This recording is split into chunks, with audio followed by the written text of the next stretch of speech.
Welcome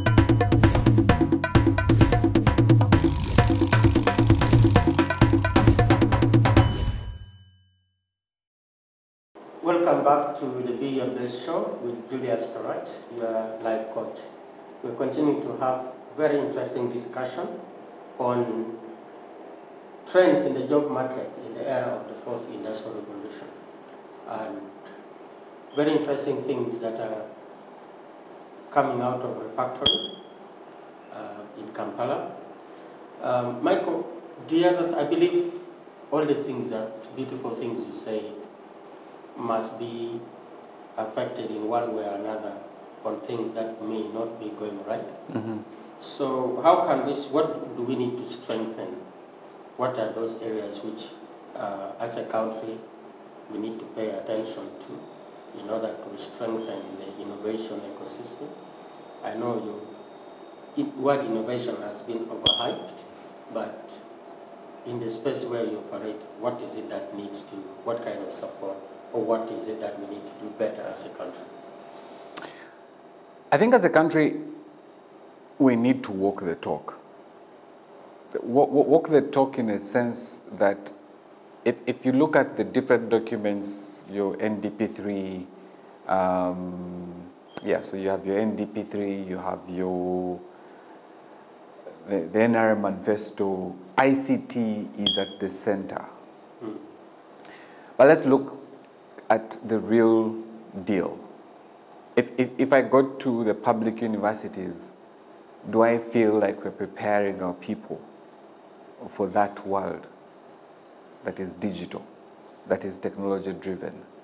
That whether you've done history, social sciences, psychology, philosophy, chemistry, are we preparing you adequately for this world that is digital? So that for me would be the starting point. And you see, programs like those need not to be examined the way they are being examined right now. And I guess that's where we are making a big mistake. So you find somebody who has done a course, Introduction to Computers, but 80% is theory. Mm-hmm. They've had one or two interfaces with the computer. But on the transcript, they probably have an A. But many years back when I studied, actually, we had only one computer, which was just being used for demonstration. There you go. But that is no longer an issue. You can't say you have a computer for demonstration. Why? Because they're all over. So we need to walk that talk. There's also a need to align curricula. So if I've done ICT in O-level, done ICT in A-levels, what does it feed into when I go to higher institutions?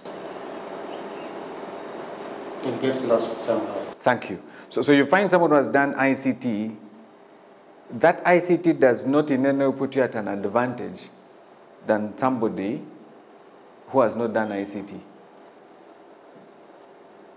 It doesn't put you at any advantage.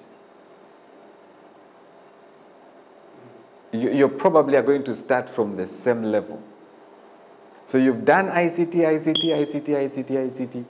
probably even 6 years now. You come out, join university, and at university, yes, the subject will get you in. So it's different from, let's say, the guys who have done math. There's incremental. And when you go to university, you probably plug in, and it goes a notch higher. So that needs to be seen from beginning to the other end.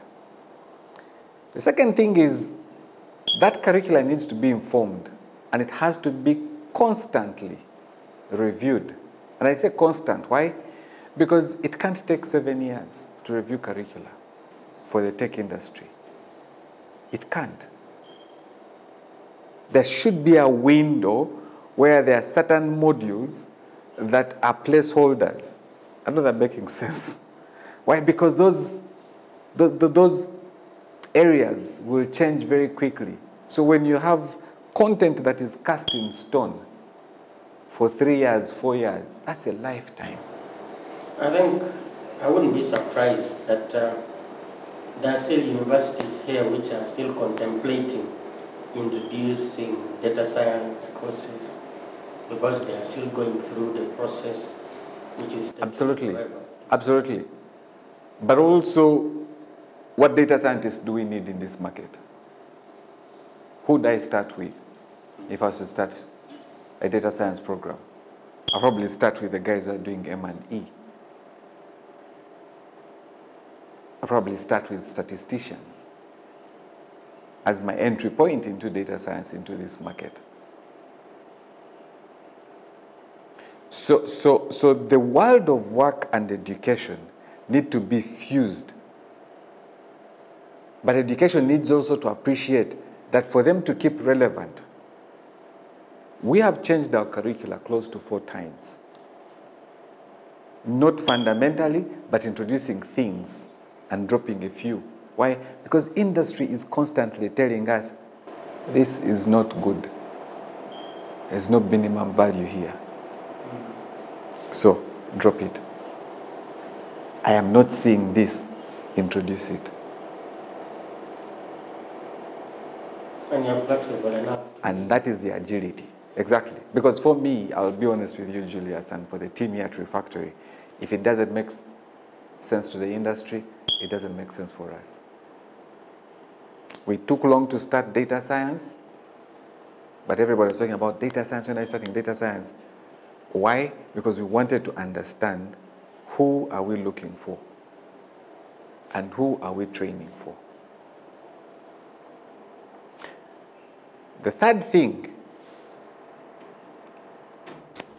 and I think it's beginning to form, we must be very intentional as a country to grow our own enterprises. And it must be very strategic to say, in the next 5 years, we should be able to see companies that have the capacity to deliver contracts of $1 million. We have to be intentional. We can no longer assume that it will just happen. I think as we still discuss this issue of what we need to strengthen as a country, I realize that also the rigidity in our job structures to absorb people with the right writing skills. Yeah. Take, for example, government. I don't know, even positions of cybersecurity specialists we are still contemplating. Yeah. Now, how about people who are supposed to come up with solutions in the, like from the arising out of blockchain technology, arising out of these machine learning tools, etc. What do we really need to do? Because it is probably the problem is not only in government, and yet tomorrow you are going to start churning out people with these skills. Some members in the industry probably understand this and are already absorbing the people in train. But I think by and large we seem not to be ready for these emerging technologies. Yeah, and it's twofold, Julius. The first fold is that leadership, I don't know, I can best describe it. The people that are in positions of leadership have not invested significantly to understand this space. So they hear about it, they read probably a few things about it, but they have not understood how it can be integrated in their businesses. And because of that, you have limited uptake. And that's why if you look at the fintech space, everybody's in payments, but there's nothing magical there. Everybody's doing payments, everybody's helping you to pay your national water bills, but because that's what brings food to the table. If you have 100 clients who can use your application, that brings you revenue. And of course, they're now being stretched to supporting other payment integrations. But that's what else can be done. Is this market fully exhausted in terms of payments? Probably not. But who is making the investment? Because that requires investment. Now there is this buzzword about the fourth industrial revolution. I know you have been a member of the National Task Force. Yes. Because the things that we are discussing is how do we prepare our country in line with emerging trends. Yes. In various areas, in the world of technology, in the world of employment, even in how we relationship now, technology has entered into all, it's almost driven by technology itself. The relationship is not like in the past, True. where probably people would meet in the market and start to strike a conversation. Yeah. People are now meeting virtually. Yeah. Tell us a little bit about 4AR, because we say emerging trends in the era of fourth industrial revolution. What is it that seems to be changing in this era? So there are two things that are driving this fourth industrial revolution. One is data, two is internet. The new, and it's really the convergence of the two, plus the human ingenuity, if I could put it that way. So, and in a very simplistic way. There are technical definitions and all that kind of, but I won't go into that. What has happened with the fourth industrial revolution is this realization that there is this ton of data or tons of data that organizations are constantly delivering or producing. But in order for you to be able to mine and get value out of it, then you need technologies. And the internet technology is like at the forefront of driving this whole conversation or this narrative. Now, companies have previously run on data, but because they didn't have this computational power, they have primarily focused on the key drivers of business growth. Primarily. So if they'll focus on finance, and that's why in many organizations, the finance department was the first entity to get automated because it was critical. But what are we beginning to realize? It's not just finance, it's your customer care department. So what data is coming out of customer care? It's your HR department. What data is coming out of HR? And how are these data points becoming drivers for your financial numbers? And probably competitiveness. And competitiveness. You're spot on. And so, because of that, countries are investing in making sure that they harness the power of data that they sit on. And that's why you find sometimes people prefer to use Google because probably Google has more data. It's very intentional. That's their business about Uganda than the government does have. And it sounds kind of cliche, but that's the reality. That if I'm looking for a hotel, there's no government website that is giving me any directory on how many hotels are in this country. Google probably give it to me better. And the direction to the And the directions to the hotel. And also give me how people think about that hotel. Now, that's really what the fourth industrial revolution is all about. That the companies and the entities that harness the power of data and internet technologies are going to be at the forefront. And not just use it. Just say we now are a 4IR organization, because very soon we shall begin to see those symbols. I am a 4IR business. No, it's what you do on a daily that makes a difference. How you respond to those issues that make a difference. Finally, Julius, is that the fourth industrial revolution is teaching us one thing. 10 years ago, internet was one of those things that was at the back. It was another luxury for those who could afford it. Fast forward, the internet is no longer just a luxury. The internet is a marketplace. Implying that the attitude we go with to the internet must change, and must change at all levels. All levels.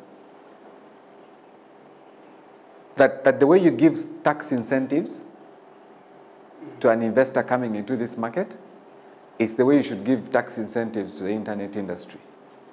Why? Because it's not just a luxury, it's a marketplace. That the world is converging there. That for me to supply goods and services to a Chinese company, to a European company, I don't need a middleman. Why? Because I can find the consumer on the internet. I have friends who are supplying coffee to markets in Europe, to individuals in Europe. And they're sending small packages, 5 kilograms, 10 kilograms. And the government needs to do a lot more, government and the private sector. Yes, but government needs to lead and say, because we know this is a game changer for us, access to internet is going to be a priority.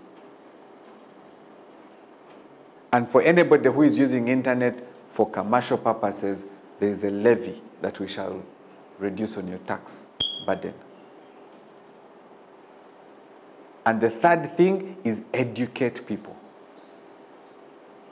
Educate people on how they position their businesses on Google, how they position their businesses on Facebook, on Twitter. Educate people. Because the more you have there, the merrier. Somebody contacted me on Twitter and was asking me, how can I grow my business? I asked her, what do you do? He says, I collect handcrafts from northern Uganda. I said, do you have a marketplace? She's like, so what's a marketplace? I said, do you have a platform that if I wanted to place an order, I can place an order? She said, no. I said, so what are we talking about here? You're supplying 10 pieces, 100 pieces in a year. I've done 100 pieces and you're so proud of yourself. Good. What is your potential? Never came back. I thought that was a big opportunity. Exactly. But I just understood, and I'm following up on her to say, how do we pick this conversation again? So, some of these vocational training colleges, Julius, and business vocational training colleges need to be revamped. That curricula needs to be thrown out. That curricula needs to be remodified to fit the current trends that we are dealing with. That even if you have a kiosk in Acholi, in Lira, that kiosk could be online and your significant part of your revenue could come from that online community. See what my friend is doing in Okere City, where he's decided to make it, turn a community into a city, and he's building it with internet. And his major product coming out of that Okere City is, what is he? It's shea butter. The shea oil. You get it? Now, because of that, what are we seeing? It has started to attract investment. National and international interest. There you go. Has he taken any massive aircraft or anything? No. Internet. And I can tell you, like day follows night, that is going to be achieved. Because there will be people who will come and establish cottage industries. There will be people. That shea butter will now go straight. Because there's somebody who's telling a story and he's using the power of the internet. And so our policy makers need to have this understanding. There are times when I feel like I need to go to Parliament and give an address to the entire House, just to help them understand. And then go to Ministry of Finance, and then go to URA. Because who wants to tax? Yes, because these guys don't realize that if they open up this and get more businesses there, the more business they do, the higher the revenue that comes in, and the higher the chances that you get even more tax. You don't do it the other way around. Let me tax this internet. You're limiting my time I spend on the internet. No wonder it has been categorized as a human right by the UN. Yeah. And for me, that's where we need to walk the talk. We need to educate leadership. And so for those of us who understand what this means, we need to be very intentional. At Refactory, we are starting an executive program that is primarily focused on getting people to understand this whole thing. And hopefully, we get them to understand and appreciate. Routine jobs will go. Tell us about it. Routine jobs will be remodified. So if your work is to receive staff at the reception and that's all you've been doing, you'll probably lose your job. Because that reception area is just probably going to be remodified. It's going to require a business person, business level intelligence, that when you come in, your first interaction with that person is business. I can quickly pick numbers and work with numbers and tell you, yes, this is the person you need to be talking to. No. Oh, have you come to see? How can I help you? That job is going, unfortunately. You've seen what has happened with the e-court system? That here in Uganda? Yes. What has happened to the court clerk? The court clerk has to remodify themselves. Why? Because filing The traditional way. is going to be has been disrupted. Let's put it that way. So either the court clerk has to upskill to position themselves Now use more technology. on how to use more technology, or they're done. See, the passport. What happened with the passport sector? Or even the driving permit. What happened to the driving permit section? By introducing technology with efficiency, where are the middlemen for driving permit? No work for them. Because the people who used to help you, and they were earning from that. Filling manual forms. Thank you. But also helping you push the papers. Where is that now? So if your livelihood was dependent on that kind,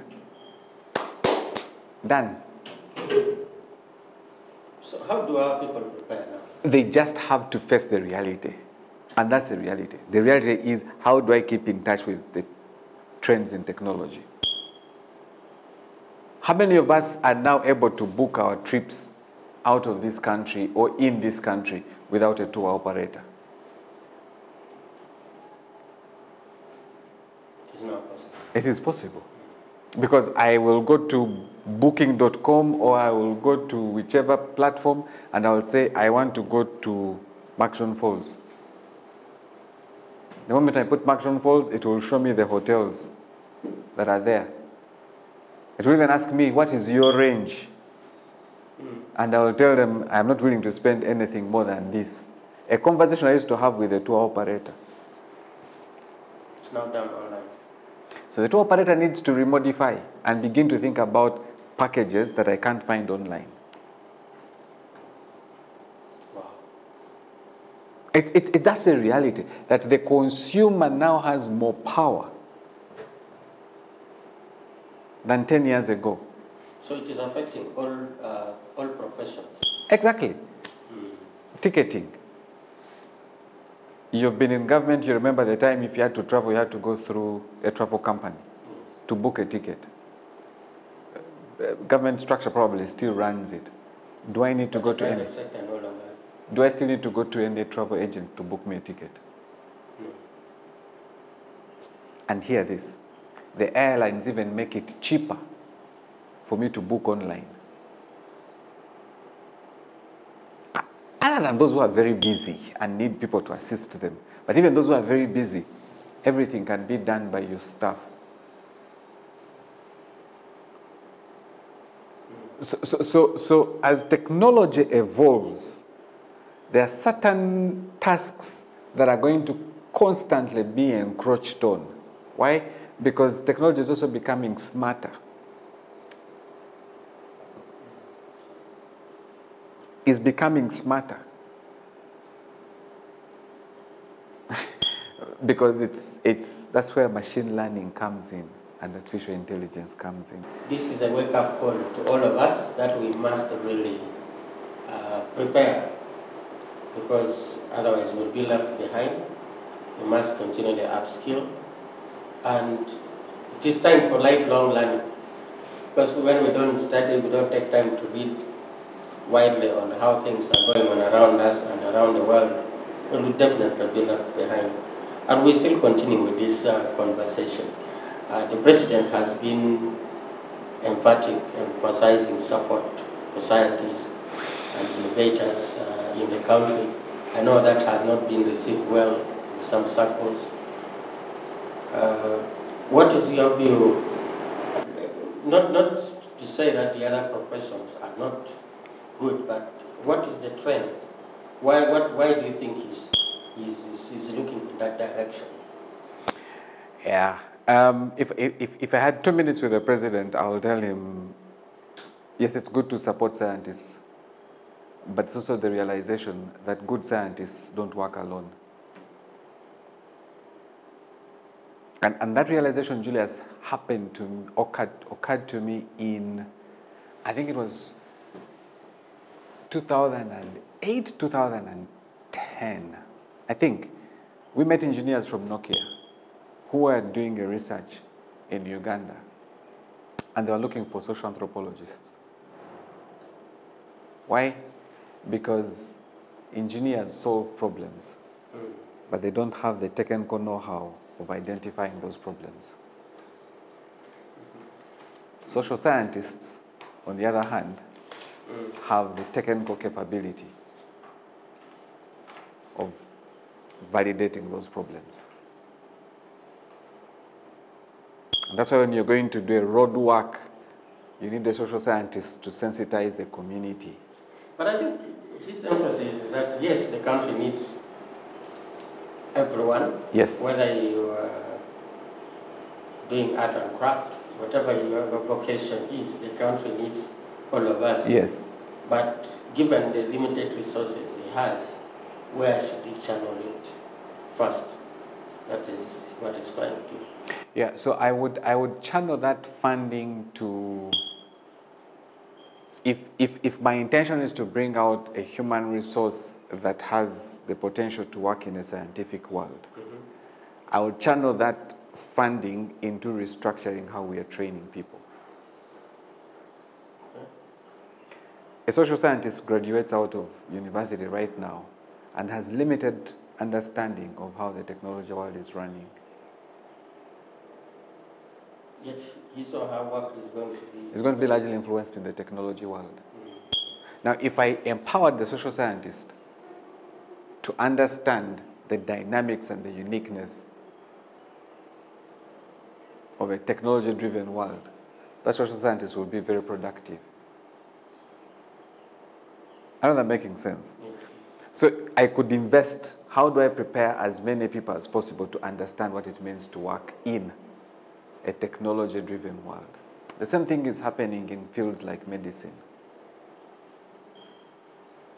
where people are saying, let's focus more on preventive health as opposed to curative.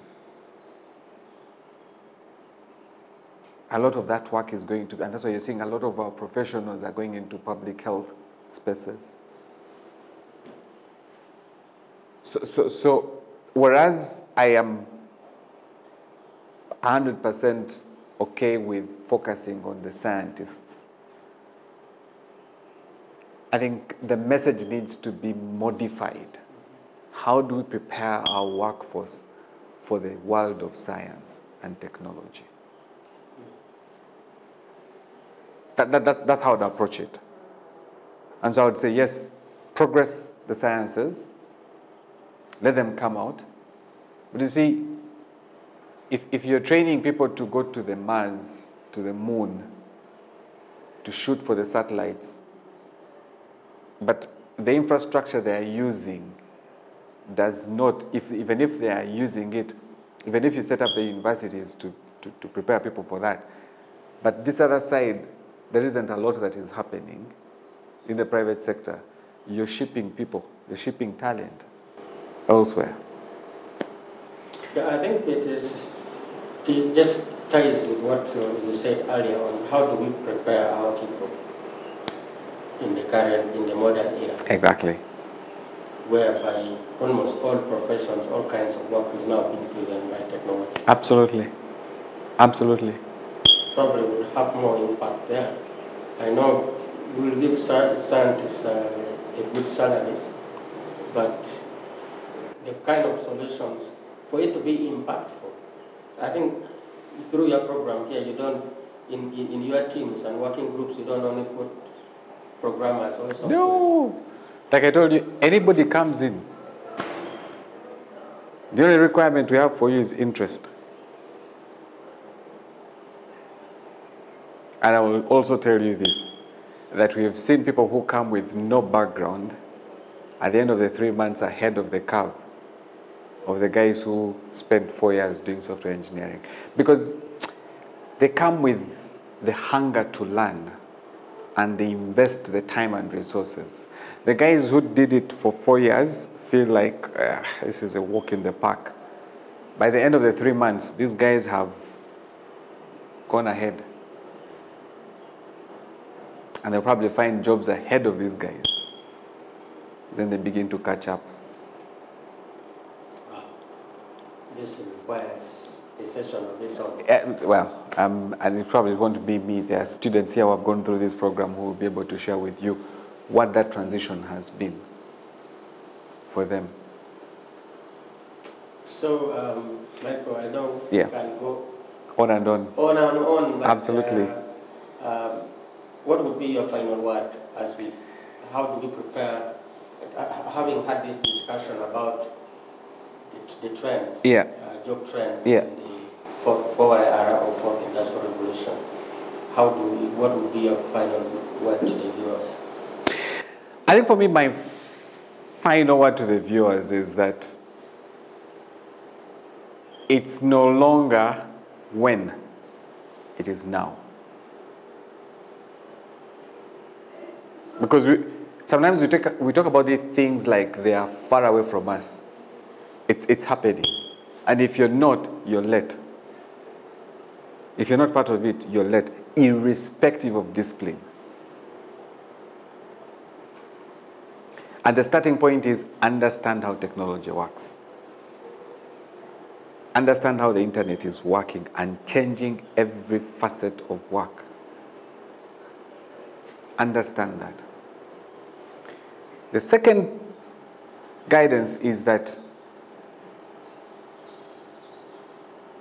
if you're going to be productive in this space, move from understanding, acquire a skill.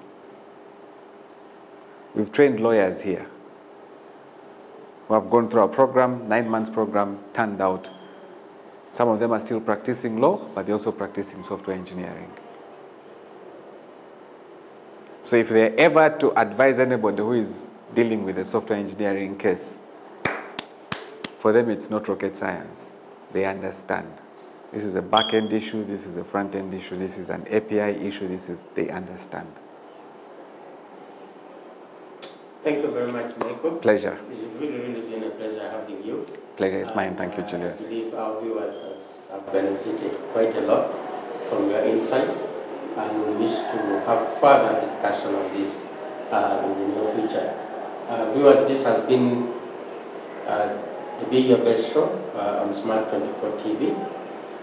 Keep on watching and continue building your skills in the modern era. Thank you very much.